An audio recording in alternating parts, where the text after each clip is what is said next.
Commission reports. Anybody have a meeting? Ken? The VNC met. We had a report from the chamber on information from December.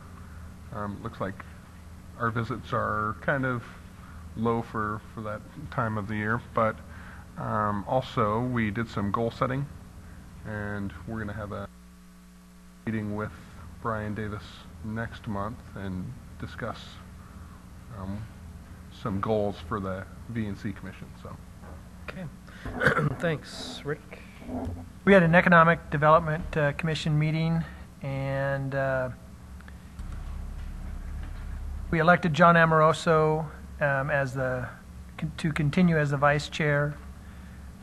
We, as a commission, recommended to the city council, which we'll talk about tonight, we stay with 9 members, 6 of which are city residents or own property in the business within the city, with not less than 4 member city residents.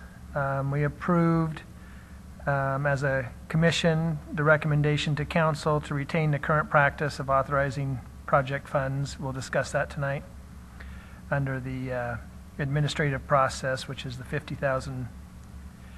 We also approved the 2010 downtown facade improvement program.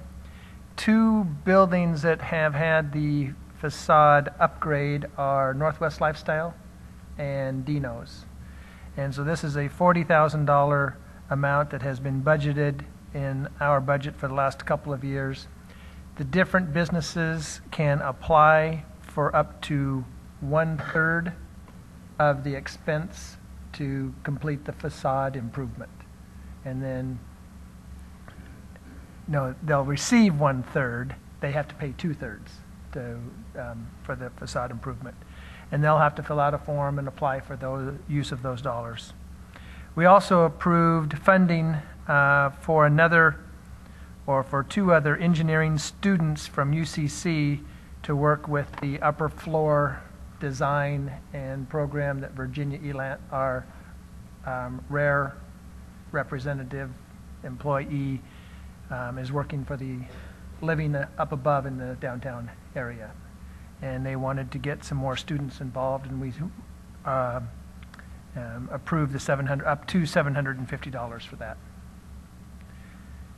And the Economic Development also recommended the approval for the funding of the Economic Development Director, which we'll discuss tonight also. And that was about it. Next meeting is February 9th, 12 o'clock, 3rd floor. Okay, thanks, Rick. Anybody else? Steve and then Tom. Okay, we had a Historic Resource Review Commission meeting. Janet Beebe was unanimously voted as vice chair, so if I'm not there, she takes over. She's been on the commission for quite a while. We had 3 hearings. We only were able to get to 2. One of the people asked to come back this coming meeting, which is day after tomorrow. We approved a portion, after the hearing, we approved a portion of the application for 830 Southeast Rose. Robin Loznak, who is a photographer for the News Review, is opening up a new business, his own photography studio at that location. He's going to come back to us, hopefully, I believe, on Wednesday with the follow-up to finish the hearing. We did approve a part of his request, and then he's going to come back with more information for the other part. It's going to be a good addition to that area of town. That was the old Bailey DiBernardi insurance building. It's been empty for quite a while. It's been looking kind of like an orphan down there, and he's got some nice plans to make it look good.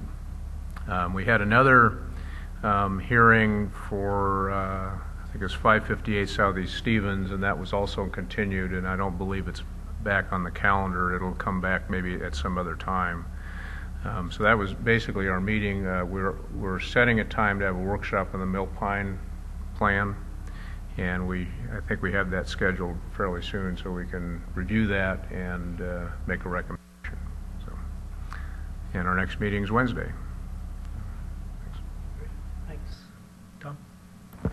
Yeah, Mike Baker and I had a Medcom Ambulance Authority meeting, and a couple of the high points that the city might have to become involved in later are, first of all, we're taking a 28% decrease in what Medicare pays for, or Medicaid. Is it Medicaid or Medicare, Jack? Both? Pay for the emergency ambulance runs, which is going to be a big hit, but we have to take it. And it's a large percentage of our ambulance runs. So that could result in rates going up. The other part is we have a contract with the VA as their ambulance server, and that's still kind of up in the open. But it leaves the door open to other people to come in and make the non-emergency runs, and we generally make more money on the non-emergency runs than we do on the emergency runs. So some stuff is coming up that we might have to adjust or take some action on in the city, as far as maybe an ordinance or something to correct some of this. Okay. I don't know if Mike has anything to add.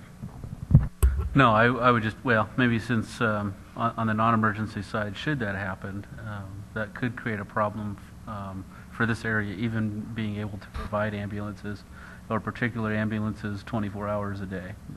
So it's a big deal. Okay, thanks. Anybody else have a meeting?